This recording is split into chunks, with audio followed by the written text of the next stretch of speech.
আসসালামু আলাইকুম। কাছে দূরে দেশ কিংবা দেশের বাইরে থেকে যে যেখান থেকে বসে আমার আজকের ভিডিওটি দেখছেন, আশা করছি আল্লাহ তাআলার অশেষ রহমতে আপনারা সকলেই ভালো আছেন। আলহামদুলিল্লাহ, আমিও ভালো আছি। নতুন একটি ভিডিও দেখার জন্য আপনাদের সবাইকে আমন্ত্রণ জানাচ্ছি। আশা করছি আমার আজকের ভিডিওটি আপনাদের কাছে ভালো লাগবে।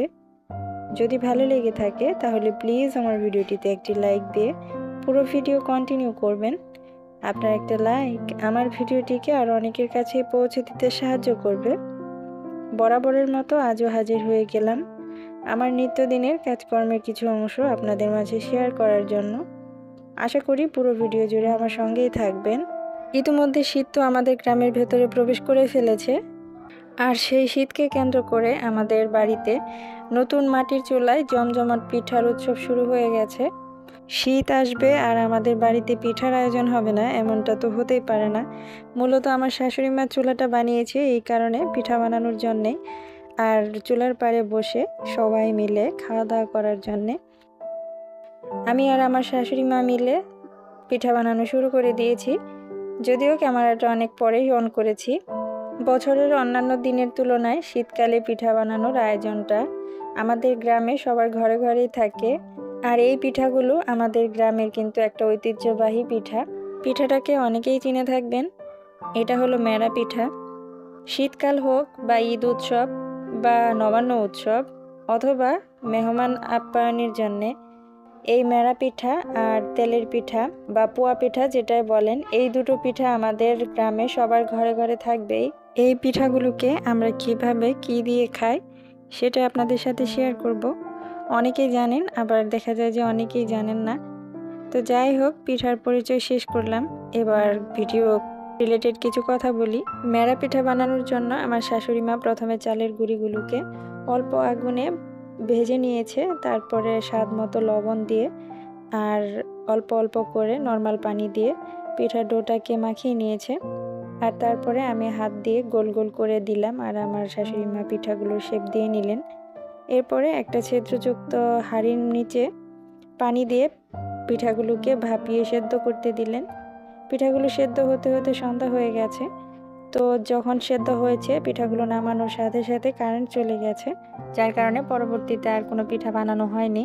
তারপরে এই তো পরদিন সকালবেলায় আমার শাশুড়ি মা বেশ অনেকগুলো তেলের পিঠা বানিয়ে নিলেন, আর তেলের পিঠার ডোটা অফ ক্যামেরাতেই গুলিয়ে নিয়েছে, সেটা আর আপনাদের সাথে শেয়ার করতে পারলাম না। তো যাই হোক, এসব পিঠা আমার আপুরা কিন্তু কম বেশি সবাই পারে। শীতকালে চুলার পাড়ে বসে এমন গরম গরম ফুলকো ফুলকো তেলের পিঠা খেতে কার না ভালো লাগে বলেন তো। আমরা গ্রামের মানুষেরা শীতের সময়ে তো বেশিরভাগ সময়টাই চুলার পাড়ে বসে সকালের খাবার খেয়ে থাকি একসাথে মিলে। এটার মধ্যে কিন্তু একটা অন্যরকমের আনন্দ আছে। একদিকে তেলের পিঠাগুলো বানিয়ে নেওয়া হলো, আর অন্যদিকে মেরা পিঠাগুলোকে খাওয়ার জন্য বেগুন পুড়িয়ে নেওয়া হলো। বেগুনটাকে ভর্তা করা হবে। আর মেরা পিঠাগুলোকে আমি কেটে চিকন চিকন করে কেটে নিয়েছি, এগুলোকে তেল দিয়ে ভেজে নেব, একটু মচমচে করে নেব। বেগুন ভর্তা দিয়ে এই মেরা পিঠা ভাজাটা খেতে কী যে ভালো লাগে, যারা খেয়েছেন তারা কিন্তু বলতে পারে এই স্বাদটা। আমার আজকের ভিডিওর এই পর্যন্ত যারা দেখেছেন কিন্তু একটি লাইক দিতে ভুলে গেছেন, তাহলে প্লিজ আমার ভিডিওটিতে একটি লাইক দিয়ে দিবেন।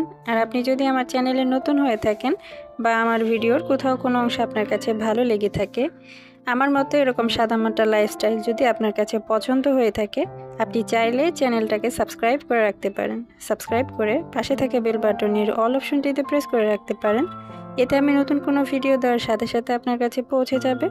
আর আপনি যদি এই কাজটি করে থেকে থাকেন, আপনাকে অসংখ্য ধন্যবাদ। পুড়িয়ে রাখা বেগুনগুলো ঠান্ডা হয়ে গেছে, তো এই পর্যায়ে আমি বেগুনগুলোকে ছেলে নিলাম, আর ওইদিকে আমি পিঠাগুলোকেও ভেজে নিলাম।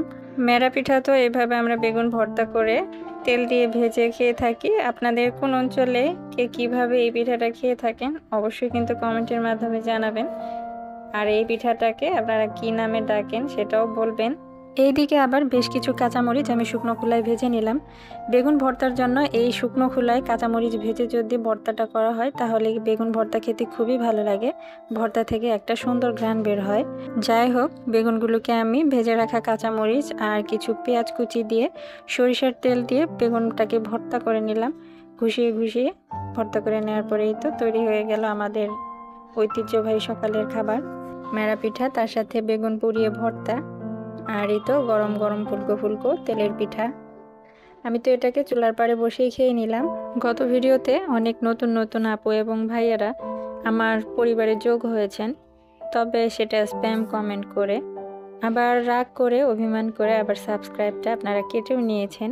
এখন আপনারাই বলেন তো, এত এত কমেন্টের মধ্যে আপনাকে আমি কি করে খুঁজে বের করব? যদি আপনি একটু কষ্ট করে কমিউনিটিতে আপনার কথাটা লিখে যান, তাহলে কিন্তু আমার খুঁজে পেতেও সহজ হয়, আর আপনার কষ্ট করে সাব করাটাও সার্থক হয়। কিন্তু সব আপুরা বলা সত্ত্বেও আমিও অনেকবার বলেছি, এরপরেও কোনোভাবেও কাজ হচ্ছে না, আপনারা বুঝতে চেষ্টাই করেন না। তো দয়া করে বলবো, এখন থেকে যদি আপনি আমাকে বন্ধু করতে চান, তাহলে প্লিজ একটু কষ্ট করে কমিউনিটিতে আপনার মূল্যবান কথাটা লিখে রেখে যাবেন। আমি সময় মতো অবশ্যই আপনার কাছে পৌঁছে যাব। যাই হোক, কথাগুলো জানি বলেও কোনো লাভ নেই, আপনারা আপনাদের মতো করে কমেন্ট করবেন। তো সকালে নাস্তা খাওয়ার পরে আমি চলে আসলাম আমার ঘরে, আর এসে ঘরটাকে একটু ভালো করে মুছে নিলাম। যদিও মোছাই ছিল, তবে আজকে সকালে মনে হলো জানালাটা একটু পরিষ্কার করে দিই। তো জানালাটাকে মুছে দিলাম, আবার অফ ক্যামেরাতে আমি সমস্ত কিছু ঝেড়ে মুছেই নিয়েছি। আর এখন ঘরটাকে তো ঝাড়া মোছা করার পরে ঘরটাকে ঝাড়ু দিয়ে নিলাম। ঘর পরিষ্কার করতে করতে কিছু আপুদের ভিডিও অন করে রেখেছি, এই ফাঁকে ঘরও পরিষ্কার করছি, আপুদের ভিডিও দেখছি। ইউটিউবিং করতে এসে এখন বুঝতে পারছি যে এই জায়গাটা কতটা কষ্টের আর কতটা ধৈর্যের। সারাক্ষণ মোবাইলকে হাতের কাছেই রাখতে হয়, সবার ভিডিও দেখা শেষ করতে হয়। মাঝে মাঝে দেখা যায় যে সবার ভিডিও দেখতে দেখতে নিজের ভিডিও এডিট করতেও পারি না, আবার দেখা যায় যে এডিট করেছি কিন্তু ভয়েস দিতে পারছি না, অনেক দেরি হয়ে যাচ্ছে। গতকালকে আমার ভিডিও দেওয়ার কথা ছিল, দিতে পারিনি। আপুদের ভিডিও দেখেছি, তার উপরে সংসারের কাজ সামলাতে গিয়ে আমি ভিডিওতে ভয়েস দিতে পারিনি, যদিও এডিট করে রেখেছিলাম।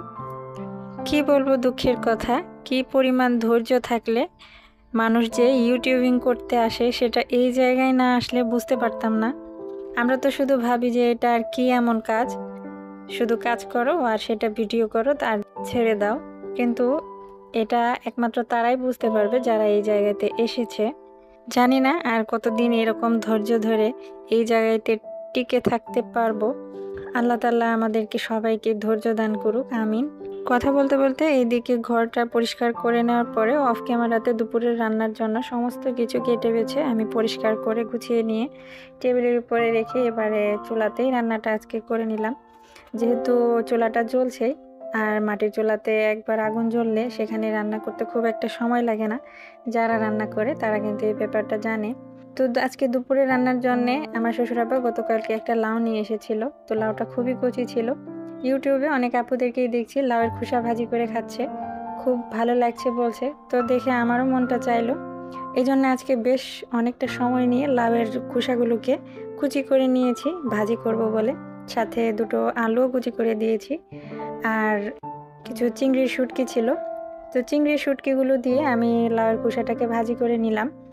নেওয়ার পরে এই তো কিছু পাট শাক ভাজি করে নিলাম। তারপরে আবার আরও কিছু রান্না আমি গ্যাসে বসিয়েছি, এদিকে আবার আমার ননদ লাউটাকে রান্না করে নিবে। তো লাউটাকে আজকে ও ডিম দিয়ে রান্না করবে। আপনারা কি ডিম দিয়ে লাউ রান্না করে খেয়েছেন কিনা বলবেন তো। আমিও কিন্তু জীবনে প্রথম, মানে আমার লাইফে ফার্স্ট এই ডিম দিয়ে লাউ রান্না খেয়েছি, ভালোই লেগেছে। লাউটা রান্নার জন্য মশলাটাকে ভালো করে কষিয়ে নিয়েছে, এরপরে দুটো ডিম ভেঙে ডিমটাকে একটু স্ক্রাম্বল করে এই তো ঝুরঝুরা করে নিয়ে মশলার সাথে কষিয়ে নিয়েছে। তারপরে এই তো লাউগুলো দিয়ে দিল, দেওয়ার পরে কিছুক্ষণ কষিয়ে নিবে। ভিডিওতে ভয়েস দিতে গেলে কোথা থেকে যে গলাতে এত সমস্যা হয় বুঝতেই পারি না। সারাদিন যখন কথা বলি তখন কিন্তু একটুও প্রবলেম হয় না, অথচ ভয়েস দেওয়ার আগে চা খেয়ে তারপরেই বসি ভয়েস দিতে, কিন্তু তারপরেও দেখা যায় যে গলার কথাগুলো আটকে আটকে আসে। তো যাই হোক, দুপুরে রান্নাবান্না সব কিছু শেষ, এরপরে সবার গোসল শেষ করে নিয়ে খাবারগুলো এই তো টেবিলে রেডি করে নিয়ে আসলাম। এই ছিল দুপুরে রান্নাবান্নার আয়োজন, ডিম দিয়ে লাউ রান্না আর চিংড়ি শুটকি দিয়ে লাউয়ের খোসা ভাজি, আর ছিল মুরগির মাংস, আর ওই তো সকালে যে বেগুন ভর্তা করেছিলাম সেটা জাফরিনের আব্বুর জন্য নিয়ে এসেছি।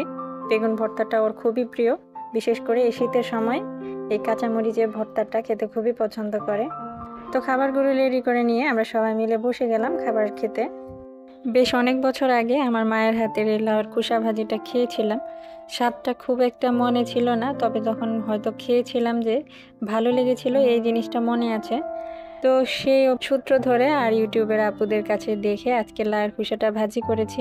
খেতে আলহামদুলিল্লাহ মোটামুটি ভালোই লেগেছে। যাই হোক, অফ ক্যামেরায় দুপুরের খাবারটা খেয়ে নিলাম, আর এখন টেবিলটাকে মুছে নিতে নিতে আপনাদের কাছ থেকে এখানেই বিদায় নিলাম। আল্লাহ হাফিজ, আসসালামু আলাইকুম।